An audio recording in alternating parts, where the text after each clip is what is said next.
विद्यार्थियों, आज हम क्षितिज भाग 2 काव्यखंड में पाठ 6 है, नागार्जुन, कवि नागार्जुन द्वारा लिखा गया। उस पाठ में 2 कविताएं हैं। नंबर 1 यह दंतुलित मुस्कान और नंबर 2 फसल। आज हम इसके बारे में अध्ययन करेंगे। सर्वप्रथम हम कवि का परिचय जानने का प्रयास करते हैं। कवि नागार्जुन, इनका नाम नागार्जुन था।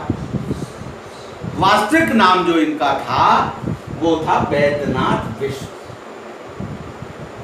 ये नागार्जुन के नाम से रचना करते थे। इनका जन्म बिहार के दरभंगा जिले के सतलखा गांव में सन 1911 ईस्वी में हुआ था। इनकी आरंभिक शिक्षा संस्कृत पाठशाला में हुई थी। फिर अध्ययन के लिए वे बनारस और कोलकाता यानी कलकत्ता चले गए। 1936 में वो श्रीलंका गए। वहां पर ही इन्होंने बौद्ध धर्म की दीक्षा ली। इन्होंने बौद्ध धर्म को अपना लिया। 2 साल प्रवास के बाद 1938 में अपने देश भारत लौट आए। घुमक्कड़ी और अक्खर स्वभाव के धनी नागार्जुन ने अनेक बार संपूर्ण भारत की यात्रा की। सन 1998 में उनका स्वर्गवास हो गया। इनकी प्रमुख काव्य कृतियां जो हैं वो युगधारा, सतरंगे पंखों वाली, हजार हजार बाहों वाली, तुमने कहा था, पुरानी जूतियों का कोरस, आखिर ऐसा क्या कह दिया मैंने, मैं मिलिट्री का पूरा हूं।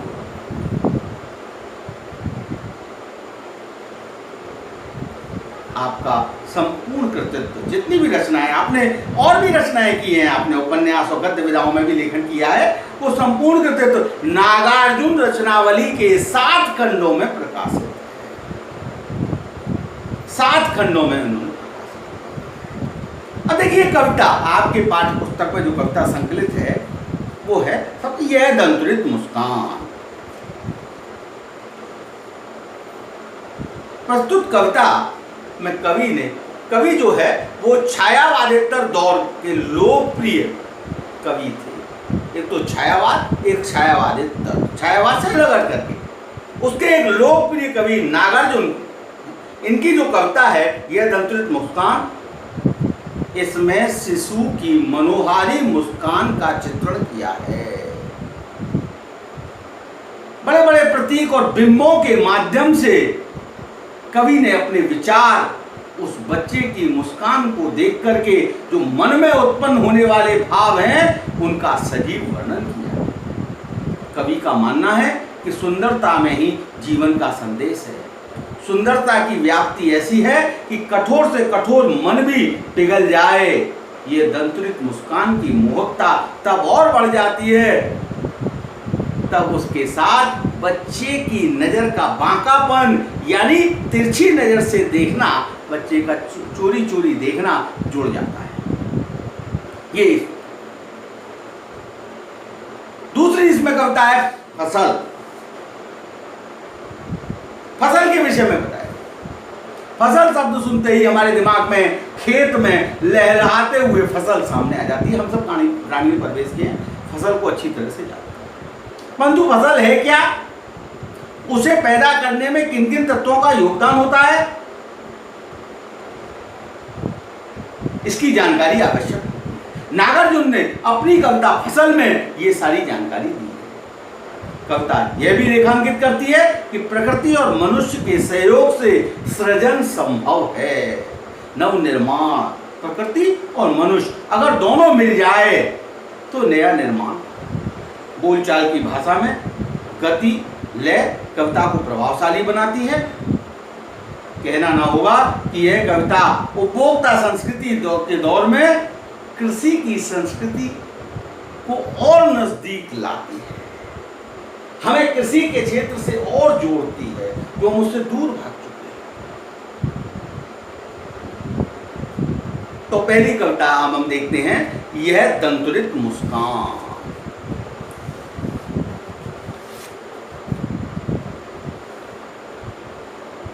तुम्हारी यह दंतुरित मुस्कान मृतक में भी डाल देगी जान। तुम्हारी यह दंतुरित मुस्कान मृतक में भी डाल देगी दान। धूल धूसर तुमरे ये गात, छोड़कर तालाब मेरी झोपड़ी में खिल रहे जलजात। कुछ महत्वपूर्ण जलजात, जल से उत्पन्न होने वाला यानी कमल। धूल धूसर यानी धूल से भरा हुआ शरीर। हम बच्चे को देखते हैं, छोटा सा बच्चा हमारे घर में होता है। कवि यहां कहना चाहता है, कवि अपने हृदय में वात्सल भाव का अनुभव शिशु की, छोटे बच्चे की दंतुरित मुस्कान को देखकर करता है। दंतुरित माने तो छोटे छोटे आगे के जब बच्चे के दांत निकल आते हैं, नया बच्चा है और शुरू में जब उसके 2 दांत निकल आते हैं तो उस दांत के सहित जब वो मुस्कुराता है तो वो दांत हमें अलग से चमकते हैं। उसको देख करके कवि के हृदय में वात्सल के भाव का अनुभव हो रहा है। वह कहता है कि तुम्हारी यह दंतुरित मुस्कान इतनी मधुर है, इतनी मनमोहक है, यानी कि मधुर माने इतनी अच्छी है, और इतनी मनमोहक यानी मन को आकर्षित करने वाली है, जो मृत प्राणियों, मृतक में भी डाल देगी जान। जो मरे हुए व्यक्ति में भी चेतना का संचार कर सकती है, अर्थात मरा हुआ व्यक्ति भी जीवित हो सकता है। यानी कि जो लोग अपने जीवन से निराश, हताश और दुखी हो गए हैं अथवा परेशान हैं, उनको भी अंदर से प्रफुल्लता और हर्ष का भाव भर सकती है। उनके मन में भी खुशी का संचार कर सकती है। ऐसी छोटे बच्चे की मनमोहक मुस्कान होती है, जिसके मुस्कुराने मात्र से उसके अभी अभी नए आए हुए आगे के 2 दांत चमकते हैं। धूल धूसर तुम्हारे ये गात, गात माने शरीर, गात, गात माने शरीर, शरीर। धूल धूसर यानी धूल से सना हुआ तुम्हारा ये शरीर। बच्चा जब देखते हो खेलता है, कहीं भी चला जाता है, धूल से लथपथ हो जाता है, मां उसे बना। आज तो इन्फेक्शन होने का डर रहता है, परंतु पुराने हमारे ग्रामीण परिवेश में हम बच्चे को मिट्टी से जोड़ते थे। आज हम मिट्टी से बहुत दूर भाग रहे हैं। आज बच्चे को मिट्टी से नहीं जोड़ा जाता। एलर्जी, तभी स्ट्रॉन्ग बच्चा नहीं हो पाता, उसकी इम्यूनिटी पावर कम हो जाती है। आज चीख चीख के कहा जा रहा है इम्यूनिटी बढ़ाइए, इम्यूनिटी बढ़ाइए, इम्यूनिटी बढ़ाइए, वही कोरोना का। परंतु इम्यूनिटी बढ़ाए कहां से? हमने तो अपने आप को नाजुक कर लिया है। हमको डस्ट से एलर्जी होती है, धूप से एलर्जी, क्योंकि प्राकृतिक चीज है। पहले ऐसा नहीं होता था। हम जमीन से जुड़े होते थे, हम धूल मिट्टी में खेल करके पैदा बड़े हुए।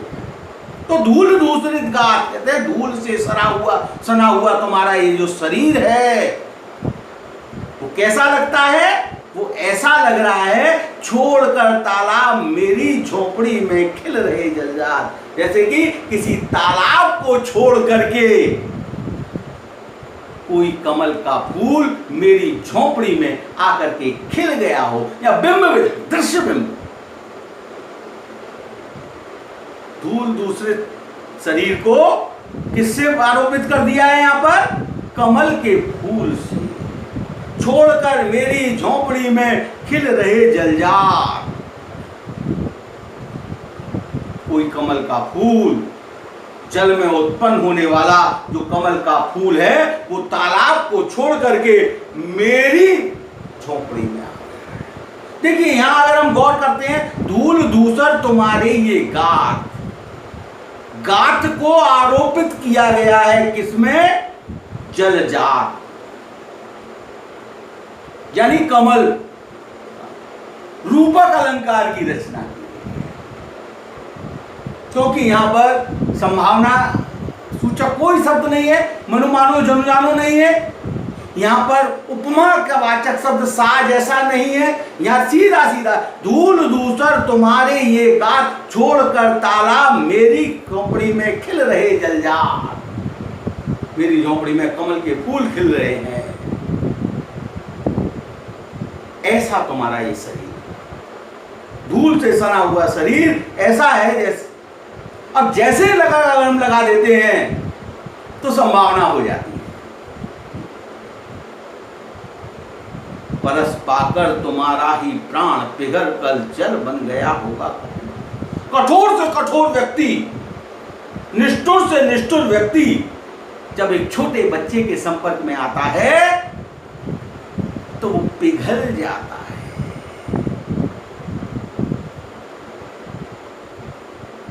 उसका हृदय कोमल हो जाता है। तो यहां कह रहा है कवि, हे प्राणवान शिशु, हे जीवनदायक जीवन देने वाले शिशु, निश्चय ही तुम्हारे स्पर्श से पत्थर पिघलकर जल में परिवर्तित हो गया होगा। यानी पत्थर दिल व्यक्ति भी, कठोर हृदय का व्यक्ति भी तुम्हारा सानिध्य पा करके, तुम्हारा स्पर्श पा करके कोमल हृदय का बन गया होगा, सहृदय का बन गया होगा। छू गया तुमसे कि झरने लगे सैफालिक के फूल, बांस था कि बबूल, तुम्हारा स्पर्श पाकर के बांस और बबूल के कांटेदार पेड़ भी सैफालिक के फूल बन गए, कोमल फूल बन गए और झड़ने लगे, बरसने लगे, बरसने। एहसास समाप्त हो गया कि ये बांस था कि बबूल था। वो बांस और बबूल परिवर्तित हो गए किसमें? कोमल सुंदर आकर्षक सैफालिक के फूल में। किसके कारण? उस नवजात बच्चे के कारण, शिशु के कारण। बड़ी विडंबना है। हम काम के सिलसिले में बाहर रहते हैं, हमारे फौजी भाई तो साल में एक बार, दो बार, बच्चा नहीं पहचानता है। सेना पर, सेना के साथ बॉर्डर पर हम देश की रक्षा कर रहे हैं, वहां हमें समाचार मिलता है पुत्र उत्पन्न होने का, पिता बनने का, हमें वहां समाचार मिलता है, परंतु देश सेवा में लीन होते हम नहीं आ पाते। आते हैं तो उस बच्चे के लिए अनजान होते हैं। वैसे भी मां की अपेक्षा पिता अधिक अनजान होता है बच्चे के लिए, क्योंकि मां 24 घंटे बच्चे के पास रहती है, पिता सिर्फ अल्प समय के लिए उसके। तुम मुझे पाहे नहीं पहचान, जब पहली बार पिता बच्चे के सामने जाता है तो बच्चा अनजान नजरों से, तुम मुझे पाए नहीं, तुम मुझे पहचान नहीं पाए, एहसास दिलाता। प्रश्न पूछ रहा है यहाँ बच्चे से, कभी प्रश्न के माध्यम, प्रश्न शैली अपनाइए यहाँ पर, प्रश्न शैली में, तुम मुझे पाए नहीं पहचान, तुम मुझे पहचान नहीं पाए भाई। अपलक तुम निहारते शिशु को देख करके कवि कहता है कि तुम्हारी अपलक दृष्टि बराबर मुझे पहचानने की कोशिश, अनिमेष, अनिमेष यानी अनिमेष यानी अपलक निहार रहे हो, बिना पलक झपकाए आप मुझे देख रहे हो। बच्चा अपने पिता को देखता है, जब उनके सामने आता है तो पहचानने की कोशिश करता है, परंतु तुम मुझे पहचान थक गए हो, लगता है अब तुम अपलक देखते हुए थक गए हो। पलक झपका ली बच्चे ने, कवि को एहसास हुआ कि बच्चा थक गया है, थक करके आंखें लूं में फिर बच्चा जिज्ञासावश अबोध होता है, वो टकटकी बांधे देखता रहता है, परंतु पिता के मन में एहसास हुआ कि लगातार देखने के कारण ये बच्चा थक गया। तो कहता मैं आंखें फेर लूं, मैं अपनी नजरें हटा लेता हूं, क्योंकि मैं तुम्हें देखता रहूंगा तो तुम भी मुझे पहचानने की कोशिश करते रहोगे और अपने मन को संतोष कर। क्या हुआ? यदि हो सके परिचित न पहली बार। अगर पहली बार तुम मुझसे परिचित नहीं हो पाए तो कोई बात नहीं, कोई आश्चर्य की बात नहीं। क्या यदि तुम्हारी मां न माध्यम बनी होती आज, अगर मेरे और तुम्हारे बीच परिचय का माध्यम तुम्हारी मां न बनी होती, अगर तुम्हारी मां ने मुझ पर विश्वास न किया होता तो मैं न देख सकता, मैं न जान, ना तो मैं तुम्हें देख सकता और ना तुम्हें जानता। इसीलिए तो हमारे यहां मातृ देवो भव कहा जाता है कि मां सर्वोपरि। अगर मां माध्यम न बनी होती तो हम अपने बच्चों को इस संसार में देख नहीं पाते, हम उन बच्चों से परिचित नहीं हो पाते अपने बच्चों से, और ना उस बच्चे को हम जान पाते, क्योंकि माँ ही प्रथम गुरु होती है। माँ ही अपने पिता से बच्चे का परिचय कराती है, माँ ही समाज से, परिवार से अपने बच्चे का परिचय कराती है। इसीलिए माता को पहला गुरु माना गया। यदि तुम्हारी माँ न माध्यम बनी होती आज, मैं न सकता देख, मैं देख नहीं सकता तुम्हें, मैं तुम्हें जान ही नहीं पाता कि कौन हो। तुम्हारी ये दंतुरित मुस्कान, और तुम्हारी ये जो मुस्कान है, ये आकर्षक मुस्कान है, जिसके मुस्कुराने मात्र से आगे के दो दांत दिखाई देते हैं, इस मुस्कान को मैं नहीं जान पाता, इस मुस्कान के आनंद की अनुभूति मैं नहीं कर पाता यदि तुम्हारी मां इसका माध्यम न बनी होती। धन्य तुम, मां भी तुम्हारी धन्य, तुम धन्य हो, और तुमको इस संसार में लाने वाली तुम्हारी मां भी धन्य है। चिर प्रवासी मैं, इतर मैं, अन्य, मैं हमेशा बाहर रहने वाला हूं। चिर प्रवासी, स्थायी रूप से, चिर माने स्थायी रूप से प्रवास करने, बाहर रहने, नौकरी काम के सिलसिले में बाहर रहने वाला हूं। मैं इतर, मैं अन्य हूं, भिन्न हूं, मैं भिन्न हूं, मैं इतर हूं, मैं अन्य, मेरा तुम्हारा कोई परिचय, सानिध्य तुम्हारा जो है सिर्फ मां से है। तुम अपनी मनमोहक छवि के कारण धन्य हो, तुम्हें जन्म देने के कारण तुम्हारी मां धन्य है। मैं एक मैं हूं, मैं निरंतर लंबी यात्राओं के कारण, कार्य व्यापार के सिलसिले में तुमसे दूर रहता हूं, इसके कारण मैं कुछ अलग पराया सा हो गया। मैं तुम और तुम्हारी मां की प्यार भरी दुनिया से अलग हूं। अतिथि के रूप में सुबह शाम पिता का आना जाना होता है, मैं एक अतिथि के रूप में आता हूं। मेरा तुम्हारा कोई संपर्क नहीं रहा जितना संपर्क तुम्हारा मां से। उंगलियां मां की कराती रही है मधुपर्क, या मधुपर्क, मधुपर्क शब्द का मतलब होता है मधुर मिश्रण, दूध, दही, शहद आदि का मिश्रण करके बच्चे को चटाया जाता है, बच्चे को खिलाया जाता है। यहाँ पर माता के मधुर संपर्क और वात्सल्य भाव की ओर संकेत किया गया है कि मां से इसीलिए परिचय जा रहा है कि मां की उंगलियां तुम्हें मधुपर, इस मधुर चीजों का एहसास कराती रही है, इसलिए तुम मां से, तुम्हारी मां स्वयं अपनी उंगलियों से मधुपर यानी दही, घी, दूध, जल, इन सब से निर्मित पेय पदार्थ चटाती रही है, पिलाती रही है, खिलाती रही है। इस मधुपर्क में उसकी ममता का भाव छुपा हुआ है, इसलिए तुम्हारा परिचय तुम्हारी मां से ही रहा है। एक अनजान व्यक्ति जब आ जाता है तो बच्चा उसको जानने का प्रयास करता है, मां के सानिध्य में रह करके उस अनजान व्यक्ति को तिरछी नजरों से देखता है। देखते तुम उधर कनखी मां, तुम इधर अर्थात मेरी ओर तुम देख रहे हो, कनखी मार से, किनारे से, नजर की किनारे से, आंखों के किनारे से देख रहे हैं, यानी तिरछी दृष्टि से, तिरछी नजर से तुम मेरी ओर देख रहे हो। जब होती आंखें चार, जैसे ही आंखें मिलती, मैं भी तुम्हारी तरफ देखता हूं, तुम भी मेरी तरफ देखते हो, तो तुम मुस्कुरा देते। छोटा बच्चा मुस्कुरा देता। जब अनजान व्यक्ति से उसकी आंखें चार होती हैं, आंखें मिल जाती हैं, तो वो मुस्कुरा देता है।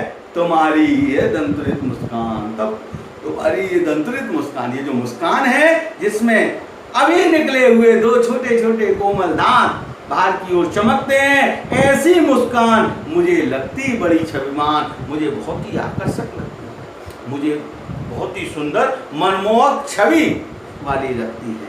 ऐसी मुस्कान मेरे हृदय में वात्सल का भाव भर देती है। ये हमारी दंतरित मुस्कान है। बच्चे के साथ प्रथम परिचय जब व्यक्ति का होता है तो इसी तरह के भाव उत्पन्न होते हैं। दूसरी जो कविता है, उस कविता में कवि ने फसल के बारे में, जैसा कि हम जानते हैं कि फसल से आत्मसात कराया है कि फसल क्या है। यहाँ कवि ने बहुत जिज्ञासा की, फसल है क्या?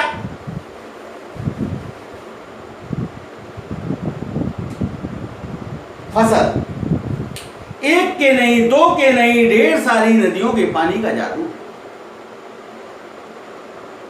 कवि बता रहा है यहाँ फसल है क्या? फसल एक दो नदी नहीं, ढेर सारी नदियों के पानी का जादू है। पानी के परिणाम स्वरूप फसल उत्पन्न होती है। कैसे भाई ढेर सारी नदियों का पानी? हमारे गांव में तो एक ही नदी है, कभी ढेर सारी नदियां कैसे गए? कई गांव में तो नदियां है नहीं, कुएं से चलता। इस भारतवर्ष की, इस संसार की सारी नदियां वाष्पीकरण से बादल का निर्माण करती है। हमारे देश की नदियां समुद्र में जाकर के मिलती है, समुद्र से मानसून चलता है, बादल चलता है, वाष्पीकरण से बादल का निर्माण होता है। वो बादल जाकर के देश के कोने कोने में बरसता है। उस बादल में ढेर सारी नदियों के पानी का समावेश होता है।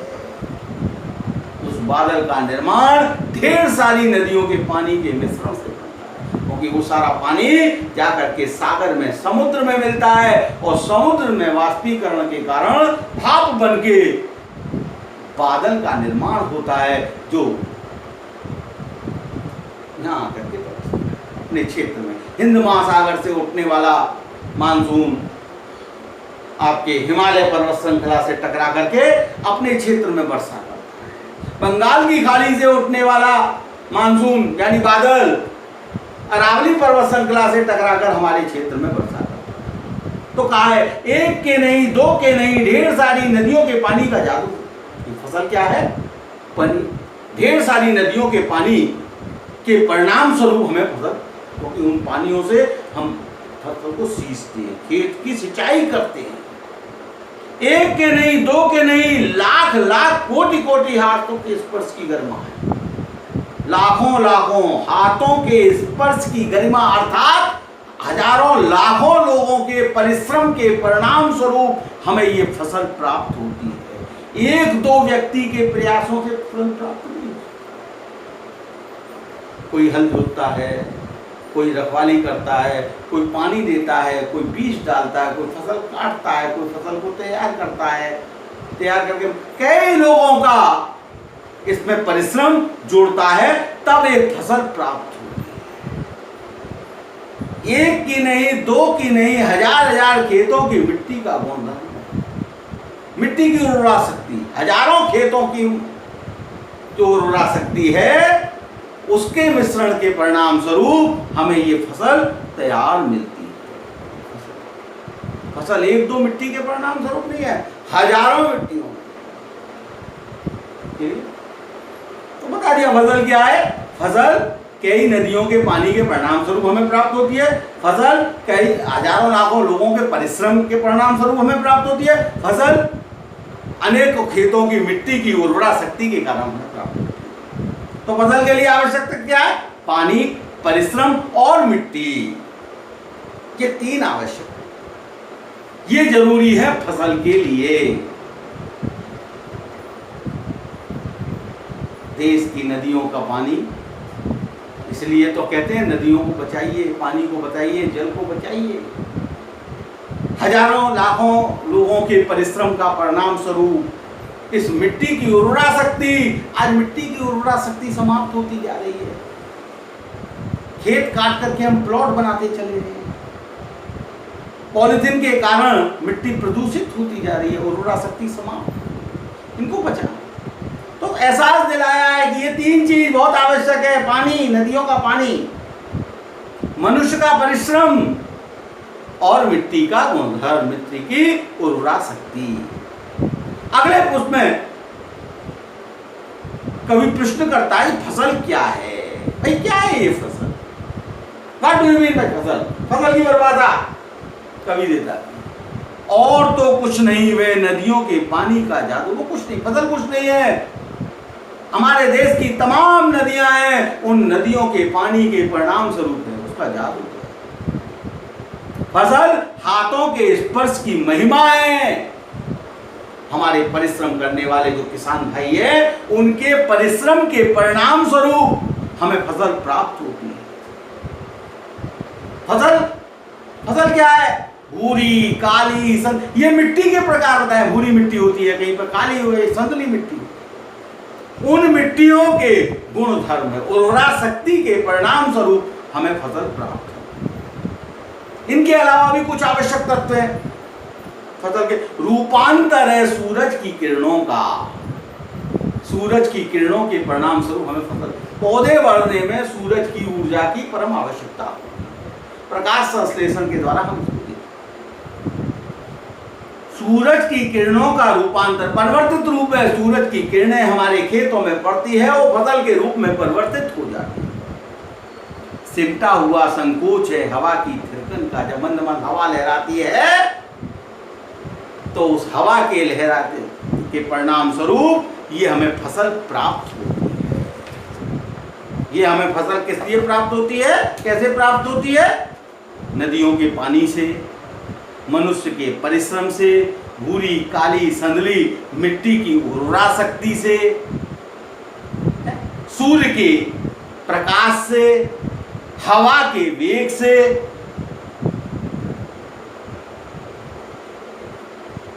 हवा की थिरकन इन फसलों में समाहित होती है। अर्थात लहर आती फसल को बड़ा करने में इस हवा का, वायु का बहुत बड़ा योगदान होता है। इस कविता के माध्यम से कवि ने ये बताने का प्रयास किया। मैं समझता हूँ आपको ये दोनों पाठ समझ में आ गए होंगे। इसमें बिंब विधान को कवि ने अपनाया है, जैसे सैफालिक के फूल, बबूल बांस का पेड़, उसमें आपके दंतुरित मुस्कान में कमल का फूल, जलजात, धूल दूसरित गार, ये सब दृश्य। कनखियों से देखना, आंखें चार होना, मुस्कुराना, लजाना, ये सारे मैं समझता हूँ। बस आज इतना ही। आपका दिन शुभ और मंगल हो।